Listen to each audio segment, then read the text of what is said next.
Good morning. I hope that you are doing well this morning, enjoying your favorite cup of coffee, your favorite cup of tea, or depending on when you are watching this video. Maybe you've already transitioned over to water. Let's get into today's topic. I've got two. I've got a topic and I have an announcement. All right, but let's get to the topic first. This is the most commonly asked question that I get from you members, and it's this. I know I need systems, but I'm not sure where I should start. Now, I understand that this probably comes up because when we transition online, we are not given a handbook. Like we've probably corporate experience, we have job training, we've education, like all life experience, like all of the things. And so we're comfortable there. But when we transition online and we're starting our business, we're following what we see in terms of like the trendy strategies, and we follow what we think we should do. But then there's always in the back of our mind, like the fear that we're missing something, right? And so here is where we start. We're going to start small and we're going to start focused. Okay. I'm going to give you an example, and I talk about this a lot on Tuesdays during Trello Tuesday about different systems in your life, right?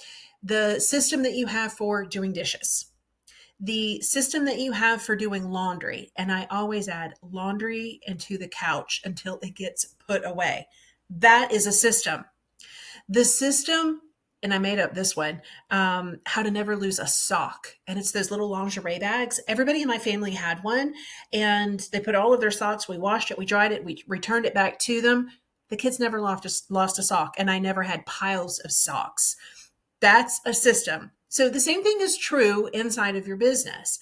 I think you can make this as easy or as complicated as you want. So we're going to start small and focus. So I want you to pick one thing. And that thing is the thing that you do, like you start from scratch every single time you sit down to work. I'm going to give you an example here in just a second. You sit down to work and you're starting from scratch. So what could that one thing be? Let's think about email management. Right. And so you're going into your inbox, because I know we check our inbox multiple, like thousands of times a day. And we really should just check it 3 morning, mid, and evening before we close down. So how can we implement a system for our inbox? Well, one is having templates. And having templates means that we have frequently asked questions. And if we have frequently asked questions, then we can have what I call a decision tree. If someone asks this, then we do that. So it's if this, then that. And once you have those documented, once you have those templates inside of Gmail, then checking your inbox in the morning and middle afternoon and evening before you shut down for the day, that has just saved you a tremendous amount of time. That, my friend, is a system, is how you are managing your inbox. How long it takes you to respond. I know this. It was my first job when I transitioned online. I was paid $15 an hour to manage someone's inbox. And I made up the decision tree. I made up the templates, and I was able to do it in the beginning, in the middle, and the evening, completely streamlined. That also helped me when I started selling, literally in the heyday, it was like 600 plus customers a month of that little template. And you can imagine in the beginning, like now the format is like the easiest format ever, but there were questions, which I'm thankful for those questions. And I'm glad that I was monitoring and managing my own inbox, because that helped me to understand my customer and where I needed to make adjustments. Because if it's as clear to me and it's clear as mud to you, that's a problem, right? So start small and start focus. Document as you go. So don't think, oh, I've got 10 or 15 SOPs. What is an SOP? I don't even want to do an SOP. Why do I even need it? It's only me. Well, there are several reasons why. But document as you go. Do a little bit. What's the 1% today that you can improve upon? And if you write instructions for that repeatable task and you actually put them inside of your project management tool and you use them, you're going to stop having to make all of those micro decisions. All of those micro decisions end up costing you time, energy, momentum. It just contributes to the overwhelm. All right. Because not only are we making micro decisions in our business, lots of micro decisions in our life, right? And then finally, test and tweak.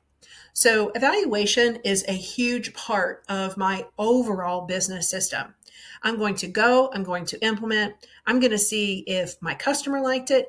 I'm going to see if I liked it. I'm going to see if Heather liked it. And if we're all happy, then we're going to let it run. Do I set it and forget it? Never, never, never, never. Like, I don't think I've ever set it and forget it.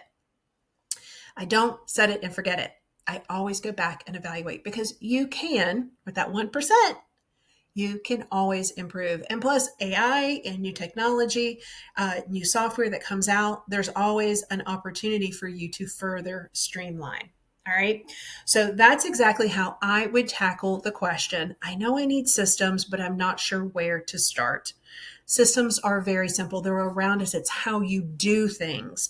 And I just really want to make those systems accessible to you so that you feel comfortable when you document your first system, your first task, just tools and resources, step by step, how to complete it. And you put it in your project management tool. I don't even care. Trello, Asana, ClickUp, Notion, Google Doc, whatever that is for you. And you go and you use it again. That's where the aha moment is. That's where I want to get you to. All right. So that is today's topic. And then this week, I can't even believe we're at the end of September. I can't believe it, because the weather is amazing and we're going to start fires. Oh my goodness. And I am almost back in my house after a year. And I'll share all of the things. But the 25th means that we're dropping the assets. So just make sure, go in the dashboard and take advantage of them. All right. Take advantage of them. If there's anything that we can do to help, hit reply, let us know. That is what we are here for. I'm so thankful for you. Hope you have an amazing week. Take care. We'll talk soon.